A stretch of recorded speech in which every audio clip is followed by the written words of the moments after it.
Hello mga kasari! Welcome again sa aking vlog. So my name is Joy Belardo, isang kasari here in Batangas. So ayun nga mga kasari, gusto ko lang i-share sa inyo kung paano ba ako nakakapagbayad ng aking mga bills like kuryente, water bills at higit sa lahat ang upa ko dito sa bahay. So marami po akong binabayaran mga kasari.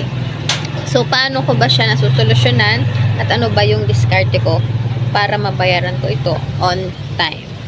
So, ang diskarte ko mga kasari, yan, sabihin ko sa inyo mga kasari ha, ako po ay nangungupahan dito sa aming bahay ng 4,000 pesos. Yan. 4,000 pesos po, ang ginagawa ko po dyan, may benta naman po tayo araw-araw. So, yung 4,000 pong yun ay i-divide natin sa 30. Yan. And then, ang kinalabasan po noon, kunyari, yan. So, ang kinalabasan po ng ating 4,000 divide 30 ay 133.3. So, ako po, ang ginagawa ko, ay nila-round off ko na po siya. So, ang hulog ko po per day is 140. Yan mga kasari. Sinasakto ko na po siya ng 140 a day sa aking benta. Yan mga kasari. So, sa ganyan pong paraan mga kasari ay magkakaroon tayo ng magaan na pagbabayad. Yan, magmapit na yung bayaran namin. Ang aming date ng bayaran, meron na ako agad makukuha sa aking savings. So, meron man po yan may tira-tira pa diyang kasi 133 lang naman eh. So, meron pa tayong excess na 7 pesos. So, dagdag lang po ng dagdag ang ating savings. Para naman po hindi tayo mahirapan. Kasi, kapag ganito yung ginawa nyo, biglaan nyo siyang babayaran or kalahati-kalahati. Mabigat po yan sa ating bulsa. So, may hirapan tayo, mararamdaman natin yung hirap sa pagbabayad. Yan. Kaya ganun na lang po ang ginagawa ko. Sunod naman po mga kasari ay yung aking kuryente. Yan mga kasari. So, sa kuryente mga kasari, ang ginagawa ko po ay yung benta ko po sa yelo ay dun ko po kinukuha. Kuryente ko lang po ang kuryente ko po is umaabot ng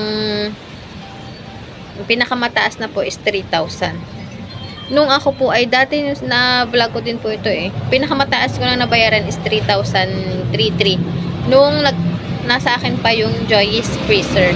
So wala na siyang dito, na-pull out ko na. So ang akin na lang pong bill, aking kuryente ay pumatak na lang po ng 2,000. So, ang laki po ng difference, diba? So, nakatipid tayo ng malaki dyan. So, yung akin pong benta sa yelo, ay doon ko po kinukuha yung aking kuryente.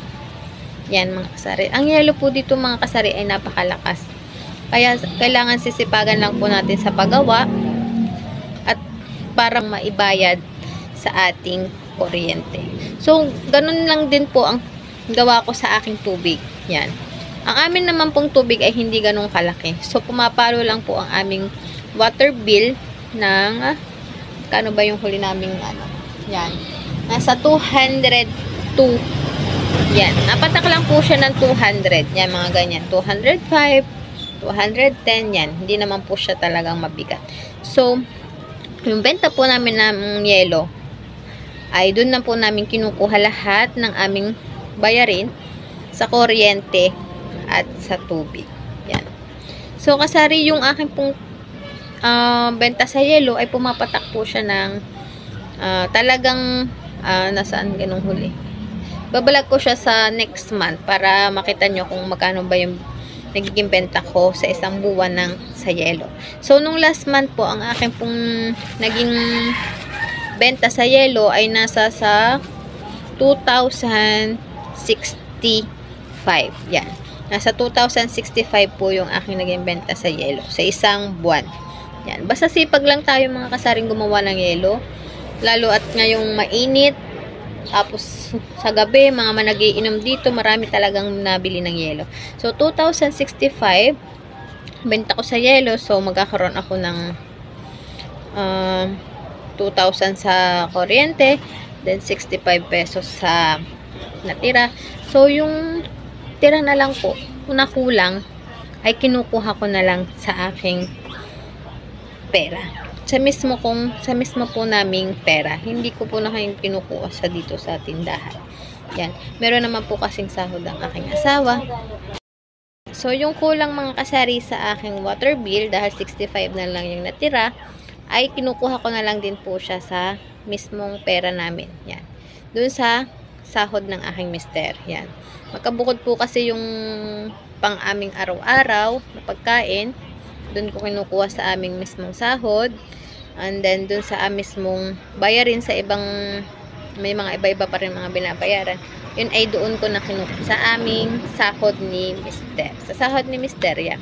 Hindi ko na siya kinukuha dito sa tindahan para alam ko at hindi ko mabawasan yung benta ng tindahan. Di ba mga kasari? Kasi ayoko kasing pagsama-samahin eh. Kasi yun nga, mamaya ma-short tayo pag dito natin kinukuha sa tindahan, ma-short tayo sa pagbili ng mga items na nawala na sa tindahan yan, tapos hindi na natin maiibalik. So mahirap kasari kapag iibuin natin yung ating benta sa mismong tindahan. So ayun mga kasari, yung aking ginagawa para mabayaran ko on time yung aking mga bills. So ayun lang ang gusto kong i-share sa inyo. Sana ay nakatulong at nagkaroon kayo ng ideas kung paano ba natin mababayaran ng maayos at hindi mabigat sa ating bulsa ang pagbabayad ng ating mga bayarin sa ating mga bahay. So, yun lang mga kasari, and hope na sana na gustuhan yung ating topic for today. And kung di pa po kayo nakasubscribe and sa aking channel, please subscribe and click the notification bell para lagi po kayong updated sa aking mga bagong videos. So, thank you po for watching!